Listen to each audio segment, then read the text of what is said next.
மாணவ செல்வங்கள் இனிய காலை வணக்கங்கள்.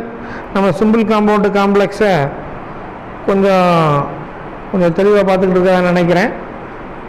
தொடர்ந்து கற்கக்கூடிய மாணவ செல்வங்களுக்கு பார்த்துக்கிட்டு இருக்க மாணவர்களுக்கு கொஞ்சம் எளிமையாக இருக்கும், இடைக்காடியில் பார்க்கவும் கொஞ்சம் சிரமமாக இருக்கும். திரும்ப ரீப்ளே பண்ணியே பாருங்கள், ரொம்ப யூஸ்ஃபுல்லாக இருக்கும்.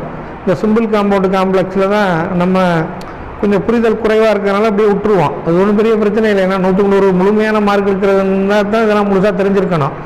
இல்லை நம்ம 1, 2, 5, 10, 20, 30 குறையிறது ஒன்றும் பிரச்சனை இல்லை அப்படின்னா சும்மா அடிச்சு விட்டுட்டு போயிட்டே இருக்கலாம். ஆனால் இது படிப்பவருடைய நோக்கம் எதிர்காலத்தில் போட்டித் தேர்வுகள் நம்ம எழுதித்தான் எல்லாத்துக்கும் போக வேண்டிய சூழ்நிலையில் இருக்கும். நவீன கல்விக் கொள்கையும் அப்படித்தான் சொல்லுகிறது. எதிர்கால ஆட்சியாளர்களும் அது மாதிரி தான் வரையறுப்பாங்க, வழிகாட்டுவாங்கன்னு நினைக்கிறேன். எனவே மாணவ செல்வங்களே, எந்த கல்வியாக இருந்தாலும் எந்த மொழியாக இருந்தாலும் நாம் படிக்கின்ற பொழுது கொஞ்சம் தெளிவாக அதில் முழுமையாக மார்க் எடுக்கணுங்கிறது நமக்கு நோக்கமாக இருப்பதோடு மட்டுமல்லாமல் அதை தெளிவாக படிக்கணும் அப்படிங்கிறது தெரியும், நமக்கு புரியணும். ஓஹோ, இது இப்படி தான், இது இப்படி தான், அவ்வளோதான். அதில் 1, 2 தப்பு இருக்கலாம், அதில் ஒன்றும் பெரிய பிரச்சனை கிடையாது. இது இப்படி, இது இப்படி, இது இப்படி இப்படி தெரிஞ்சிருந்தோம்னா அறிவை கொடுத்த இறைவன் அதற்கேற்ற வாய்ப்பையும் சூழ்நிலையும் கொடுத்துருப்பான். எனவே நாம் படிச்சிட்டோம்னா நம்ம எங்கேயாவது உணாக்களை சந்திக்கின்ற பொழுது நாம் படித்த அந்த அனுபவம் நமக்கு சரியான பதிலை தரும். எனவே நீங்கள் படித்த அனுபவத்தை பெற வேண்டும் என்பதற்காகத்தான் இந்த வகுப்பு. இந்த அனுபவம் உங்களுக்கு எதிர்காலத்தில் கூடுதலான வாய்ப்புகளை கண்டிப்பாக கொடுக்கும்ங்கிற நம்பிக்கையோடு நம்ம தொடர்ந்து சிம்பிள் காம்பவுண்ட் காம்ப்ளெக்ஸ் பார்க்க போகிறோம். இது 4வது டைப்பு நம்மளாக வரையறுத்தது. இது ஒரு ஆன்டி ஆக்ஷன், ஒரு ரீசன், ஒரு காரணத்துக்கு ஆன்டி ஆக்ஷன். இப்படி இருந்தால் இப்படி இருக்கணும், இதான் நியதி. அப்படி இல்லாமல் வேறையா இருக்குது.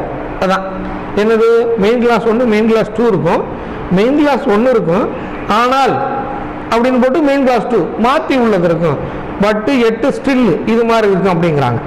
அது காம்ப்ளெக்ஸ்ல இருக்கு. தோ ஆல்டோ ஈவன் தோ, இதனுடைய பொருள் என்ன? தோ ஆல்டோ ஈவன் தானே, இருந்த போதிலும். இதுக்கு முன்னாடி இதில் பார்த்தோமா அசசின்சி பிகாஸ், காரணத்தால். என்ன காரணத்தால்ங்கிறது அது அசசின்சி பிகாஸ். அது தோ ஆல்டோ ஈவன் தோன்னா இருந்த போதிலும், அதற்கு எதிர்மறையானது. நம்ம அதிலேயே சொல்லலாம்னா இதை சொன்ன பிறகுதான் அதை சொல்லலாங்கிறக்கன்னு சொன்னோம். தோ ஆல்டோ ஈவன் தோன்னா இருந்த போதிலும், அப்படி இருந்த போதிலும், இப்படி இருந்த போதிலும், அதுவாக இருந்த போதிலும், இதுவாக இருந்த போதிலும் அப்படிங்கிற மாதிரி நம்ம எழுதியிருக்கோம். ரைட். இது மெயின் கிளாஸ் 1, மெயின் கிளாஸ் 2 அப்படியே இருக்கும்.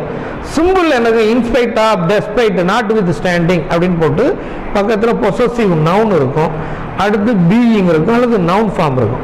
பீயிங் அல்லது வெர்பம் எஞ்சி அல்லது நவுன் ஃபார்ம் இருக்கும். அப்போ போட்டு மெயின் கிளாஸ் 2 இருக்கும். இந்த கான்செப்டில் இது இருக்குது. ரைட். இப்போ கதைக்கு வருவோம். என்ன சொல்லியிருக்கோம்? He is poor, he helps others. நல்லா பாருங்க, he is poor, he helps other. அவர் பிறருக்கு உதவிக்கிட்டு இருக்கான். பிறருக்கு உதவுற ஆளு ஏழையாக இருக்க முடியுமா? வசதியாக இருந்தால் தான் ஈஸி. அப்போ என்ன, இந்த ஆண்டி ரியாக்ஷன், இந்த ரீசன் என்ன, அவர் ஏழ்மையாக இருக்கிறதுக்கு மாற்றாக அவர் உதவிக்கிட்டு இருக்காரு. இந்த நம்ம மைண்ட் செட்டப் இப்படி தான் இருக்கணும். இப்போ he is rich, he helps அதர்ஸ்னா ரீசன் கரெக்டு, ஆக்ஷன் கரெக்டு. அப்படி இருந்தால் அஸ் சின்ஸ் பிகாஸ். ஆனால் இப்போ பாருங்க, ஹீ இஸ் புவர், அப்படி ஏழை, ஆனால் ஹெல்ப்ஸ் அதர். சம்பந்தமே இல்லையா, பொருத்தம் இல்லாமல் இருக்கா இல்லையா? இது ஆன்டி ரியாக்ஷன். இது அப்படி இருந்தா தோ ஆல்டோ ஈவன் த, இருந்த போதிலும். அப்புறங்க தோ ஹி இஸ் புவர், அவர் ஏழ்மையாக இருந்த போதிலும் ஹி ஹெல்ப்ஸ் அதர்ஸ். இதுதான் though he is poor, he helps other. அதே நேரத்தில் ஹி இஸ் ரிச்னா as he is rich helps other. பணக்காரராக இருக்கிறானா உதவுறார். நீ ஏழையாக இருந்த போதிலும் உதவுகிறார் அப்படின்னு அர்த்தம். ரைட். ஓகே. இப்போ பார்ப்போம். He is poor, he helps other. இது என்னது? காம்பவுண்டு. இந்த காம்பவுண்டு இப்படி இருக்கும், அல்லது he is poor but he helps other அப்படின்னு. But 8 he helps other. He is poor, அவர் ஏழை, ஆனால் ஹி ஹெல்ப்ஸ் அதர். பட்டுன்னு எழுதியிருக்கலாம், 8ன்னு எழுதியிருக்கலாம், ஸ்டில்லுன்னு எழுதியிருக்கலாம். பட்டு ஆப்டா இருக்கும், 8ன்னு போட்டுக்கலாம். இதுதான் கான்செப்ட். அடுத்து பாருங்க, இது காம்ப்ளெக்ஸ் எழுதணும்னா என்னது? Though though he is poor, அவர் ஏழ்மையாக இருந்த போதிலும் ஹி ஹெல்ப்ஸ் அதர்ஸ். இதுதான் காம்ப்ளெக்ஸ். சிம்பிள் பாருங்க, இன்ஸ்பைட் ஆஃப். பாருங்க simple in spite of. In spite of போட்டாச்சா? என்ன யார் இன்ஸ்பைட் ஆஃப் இது சப்ஜெக்ட் யார் ஹி அதுக்கு என்ன பொசசிவ் நவுன் என்ன ஹிஸ் இன்ஸ்பைட் ஆஃப் ஹிஸ் என்ன இருக்கு வெர்பு என்ன இருக்கு ஹிஸ் இருக்கா இல்லையா அப்போ இன்ஸ்பைட் ஆஃப் ஹிஸ் பீயிங் அங்கே என்ன இருக்கு poor in spite of his being poor he helps others இதுதான் இங்கே பாருங்க in spite of his being poor he helps other இங்கே கான்செப்ட் என்னன்னா பீயிங் புவர் இதுக்கு நவுன் ஃபார்ம் பாவர்ட்டி இதுதான் முக்கியம் in spite of his poverty he helps others அவ்வளோதான் in spite of his poverty despite his poverty notwithstanding his poverty he helps others இந்த being poor என்ன பார்த்தீங்கன்னா poverty noun form இது தெரிஞ்சிருக்கேன் பீயிங் இல்லை இல்னஸ் பீயிங் சிக்னஸ் அது மாதிரி பீயிங் புவர் பாவர்ட்டி அப்போ in spite of his poverty helps others simple எழுதியிருக்கேன் இப்படி தான் சிம்பிள் காம்ப்ளெக்ஸ் காம்பவுண்ட் அடுத்து பாருங்க சி வாஸ் ஹில் அவருக்கு உடல்ல சரியில்லை சி அட்டெண்டட் த மீட்டிங் ஆனால் மீட்டிங் என்ன வழக்கம் என்ன உடல்ல சரியில்லாட்டினா எங்கேயும் போக மாட்டோம் மீட்டிங்கில் அட்டன் பண்ண மாட்டான் ஆனால் அட்டன் பண்ணுறா அப்போ என்னது ஒரு ஆன்டி ஆக்ஷன் நடக்குது அப்போ இது என்னது ஆன்டி ஆக்ஷன் நம்ம என்ன நினைச்சிருவோம் இது but she was ill but she attended the meeting எட்சி அட்டெண்டட் தி மீட்டிங் எது வேணாலும் போட்டுக்கணும் ஓகே இது காம்பவுண்டு இப்போ காம்ப்ளெக்ஸ் என்ன though although even though although போட்டுக்கிறோமா although although she was ill she attended the meeting வாங்க although she was ill although she was ill she attended the meeting although even though எது வேணாலும் போகலாம் she was although she was ill she attended the meeting அங்கே பாருங்க in spite despite notwithstanding in spite despite in spite போகணும் in spite of சும்மா எழுதுறேன் in spite of போட்டு என்ன நவுன் ஃபார்மா யார் சிக்கு நவுன் ஃபார்ம்னா her in spite of her was இருக்கா இல்லை இதில் வாஸ்ல இருக்கு அதுக்கு என்னது வெறுப்பை எஞ்சி பீயிங் என்னது இல் இன்ஸ்பைட் ஆஃப் ஹர் பீயிங் இல் நம்ம என்ன முன்னாடி என்ன சொல்லியிருக்கோம் இன்ஸ்பைட் ஆஃப் பீயிங் இல்லை நம்ம என்ன சொல்லியிருக்கோம் நம்ம ஏற்கனவே நமக்கு தெரியும் என்ன சொன்னோம் என்னது இந்த பீயிங் இல்லை என்ன சொல்றது இல்னஸ் நீங்களும் எழுதுகிற பீயிங் இல்லை போட்டு அடிச்சு போட்டு இல்லைன்னு சொல்றதுன்னு அவசியம் இல்லை சும்மா கற்பிக்கும் செயலுக்காக நான் இப்படி எழுதுறேன் நீங்களும் கற்கும் செயலுக்காக இப்படி இருந்து எழுதிக்கிறணும் பீயிங் இல்லுக்கு நவுன் ஃபார்ம் என்ன illness C attended the meeting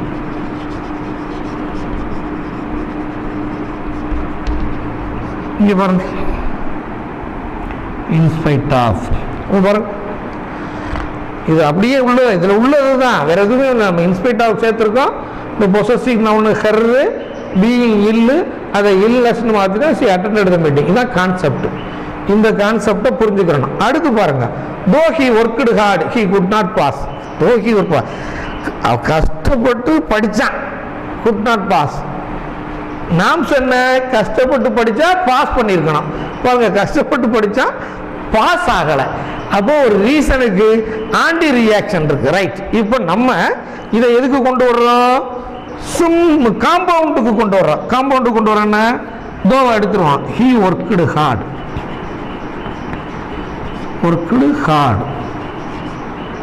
full stop he could not pass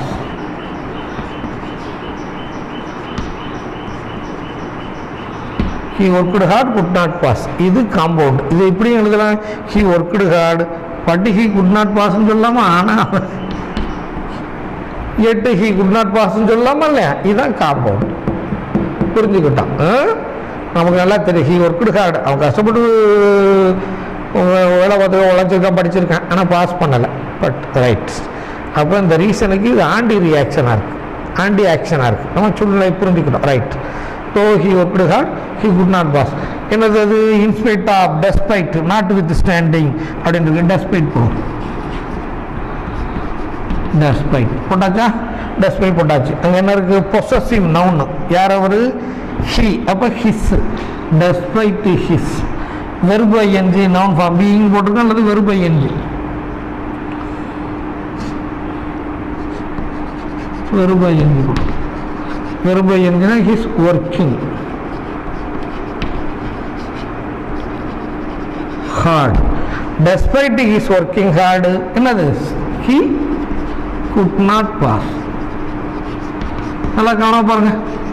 despite his working hard he could not pass. இங்க என்ன கான்செப்ட்னா, working hard இருக்கா இல்லையா, இதுக்கு நவுன் ஃபார்ம் ஹார்ட் ஒர்க். இதுதான் இந்த மாதிரி சின்ன சின்ன விஷயத்தை தெரிஞ்சுக்கலாம் டெக்னிக்கலா, வேற ஒன்றும் இல்லை. இவர் பீயிங் பூவரை பவர்க்கின்னு எழுதிட்டேன், பீயிங் இல்லை இல்லஸ்ன்னு எழுதிட்டேன், ஒர்க்கிங் ஹார்டாக ஹார்ட் ஒர்க். இது என்ன சார் இப்படி நவுன் ஃபார்ம் அதுக்கு தான் நவுன் ஃபார்ம் படிக்கணும்னு நம்ம சொல்லியிருந்தோம். இருந்தாலும் பரவாயில்ல, ஒரு கொஞ்சம் ஒரு 7-8 மட்டும்தான் இது மாதிரி வரும். அதனால் போக தெரிஞ்சுக்கலாம். ஒர்க்கிங் ஹார்டுக்கு நவுன் ஃபார்ம் ஹார்ட் ஒர்க் புரிஞ்சு வச்சுப்பா. ஒர்க்கிங் ஹார்டு எப்படி சொல்லணும், ஹார்ட் ஒர்க். என்ன சார் அந்த யோசனையெல்லாம் வேணாம். ஒர்க்கிங் ஹார்டுக்கு noun form hard work, being இல்க்கு நவுன் ஃபார்ம் இல்னஸ், பீயிங் புவருக்கு நவுன் ஃபார்ம் பாவர்ட்டி. ரைட், இதை புரிஞ்சுக்கிட்டோம். அது மாதிரி புரிஞ்சுக்கிறோம். அப்போ ஒர்க்கிங் ஹார்டுன்னா ஹார்ட் ஒர்க் மாற்றியாச்சு. அப்போ despite is hard work he could not pass, இந்த கான்செப்ட். ஸோ இது நமக்கு புரியுது. அடுத்து பாருங்க, even though it was raining the kids were playing. பாருங்க குசும்ப பார்த்தீங்களா, மழை பெய்து கொண்டிருந்தாலும் குழந்தைகள் விளையாடி கொண்டிருந்தார்கள். அப்படித்தானே, மழை பெய்ஞ்சாலும் நம்ம விளையாடுவோமா இல்லையா? சின்ன பிள்ளையா இருக்கையில், சின்ன பிள்ளையா இருக்க மழை பெய்து போகாதுன்னா அப்போ தான் நல்லா போய் விளையாடுவோம். அது மாதிரி அப்போ மழை பெய்ஞ்சால் என்ன பண்ணணும், குழந்தைய விளையாடக்கூடாது. பாருங்க ஒரு ரீசன், ஆனால் அதுக்கு ஆன்டி ஆக்ஷன் நடக்குது. அதுதான் even though it was raining, மழை பெய்து கொண்டு இருந்த போதிலும் த கிட்ஸ் வேர் பிளேயிங், குழந்தைகள் விளையாடி கொண்டிருந்தார்கள். பாருங்க இப்போ நம்ம எதுக்கு வர்றோம், காம்பவுண்ட் வர்றோம். ஈவன் தோ எடுத்துறோம், it was raining, the kids were playing. பாருங்க, it was raining, the kids were playing. அப்ப இங்க என்ன போடுவோம், but yet, பட் பாருங்க, but the kids were playing. it was raining, மழை பெய்து கொண்டிருந்தது, ஆனால் குழந்தைகள் விளையாடி கொண்டிருந்தார்கள். the kids, but the kids were playing. இது என்ன போட்டாச்சு, காம்பவுண்டு போட்டாச்சு. இது காம்ப்ளெக்ஸ், இது சிம்பிள் பாருங்க, சிம்பிளை பாருங்க என்னது, இன்ஸ்பைட் ஆஃப்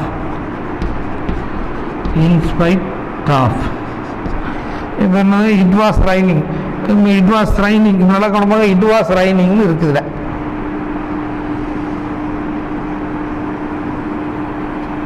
இது என்னது, பீயிங் ரைனிங் அப்படின்னு நம்ம கான்செப்ட் படி பீயிங் ரைனிங் எழுதலாம். ஆனால் இங்கே இருக்குது, இப்போ இதில் இருக்கிறது என்னது, வெறும் ஐஎன்ஜியோட இருக்கு. அப்போ நான் in spite of raining, the kids were playing. இப்போ பாருங்க, இப்போ ரைனிங் அப்படிங்கிறது நவுன் ஃபார்ம் இல்லை. நவுன் ஃபார்ம்னா அது ஒரு பெயர் சொல். இப்போ மழை பெய்து கொண்டிருத்தல் அப்படிங்கிறது நவுன் ஃபார்ம் இல்லை. அப்போ மழை ஒரு தண்ணி மேலே பெய்துக்கிட்டே இருக்கு, அதுக்கு பேர் என்ன, ரெயின்னு சொல்லுவோமா இல்லையா? அப்போ இதுக்கு என்ன noun form, in spite of the rain. முன்னாடி வேணா ஒரு ஆர்டிகிள் போட்டோம், இன்ஸ்பெக்ட் ஆஃப் த ரைன், மழை இருந்த போதிலும் அப்படின்னு அர்த்தம், மழையாக இருந்த போதிலும் அப்படின்னு அர்த்தம். In spite of the rain the kids were playing. நல்லா கவனம் பாருங்க, இங்கே ரைனிங்னு போட போனேன்.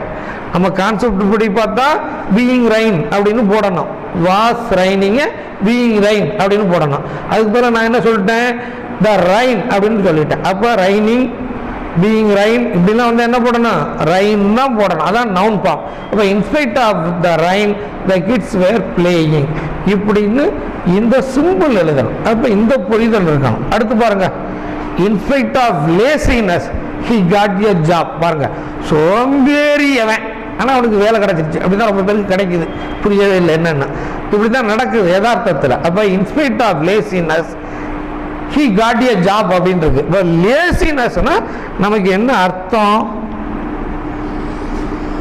லேசினஸ்னா பீயிங் லேசி அப்படின்னு அர்த்தம். அப்படி தானே, பீயிங் லேசி. இதுதான்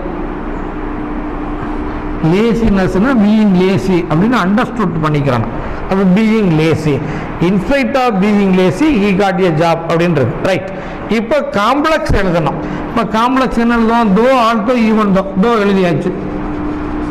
அடுத்து சப்ஜெக்ட் எழுதணும். ஏன்னா இது சபார்டினேட் கிளாஸ். சப்ஜெக்ட் வரைக்கும் சோன்ஸ் வரைக்கும் இன்கம்ப்ளீட் மீனிங். சப்ஜெக்ட் யாரு அங்கே தேடணும். ஹி, ஹி போட்டாச்சு. அடுத்து வெர்பு போடணும். பீயிங் லேசின்னு இருக்கு. பீயிங்னா பி வெர்பு, அங்கே என்ன வெர்பு? காட்டு, பாஸ்ட் வெர்பு. அப்போ being past verb he was. அந்த லேசி லேசி அப்படி எழுதுறேன். அப்போ என்னது? Though he was lazy he got a job. அவன் சோம்பேறியா இருந்தாலும் வேலை வாங்கிட்டான் அப்படிங்கிற. இதுதான் காம்ப்ளெக்ஸ். காம்பவுண்ட் என்ன? தோவை எடுத்துறான். ஏன்னா தோவை எடுத்துட்டா என்ன வருது? he was lazy. பாருங்க, பெரிய சோம்பேறி. ஆனா என்ன நடந்துச்சு? but he got a job. விழுந்து படிக்கிற வேலைக்கு போக முடியாது சில நேரத்தில். அதுக்குன்னு படிக்கிற வேலைக்கு போக முடியாதுன்னு நினைக்கக்கூடாது. ஒரு சிலர் இப்படி he was lazy he got a job பட்டு போடலாம், டெட்டு போடலாம், ஸ்டில்லு போடலாம். இதுதான் காம்பவுண்ட். மாணவ செல்வங்களே, டைப் 4 இது மாதிரி இருக்கும். இதை ஒரு தடவை திரும்ப திரும்ப திரும்ப எழுதி பார்த்து ஓஹோ இப்படிலாம் வந்தால் இப்படியா அப்படின்னு பார்த்துக்கலாம். கிராமர் புக் ஒரு புக்லாம் இந்த மாடலில் என்னென்ன வருதுன்னு பார்த்து ஒரு தடவை எழுதி பார்த்துக்கிறோம். வாழ்த்துக்கள்.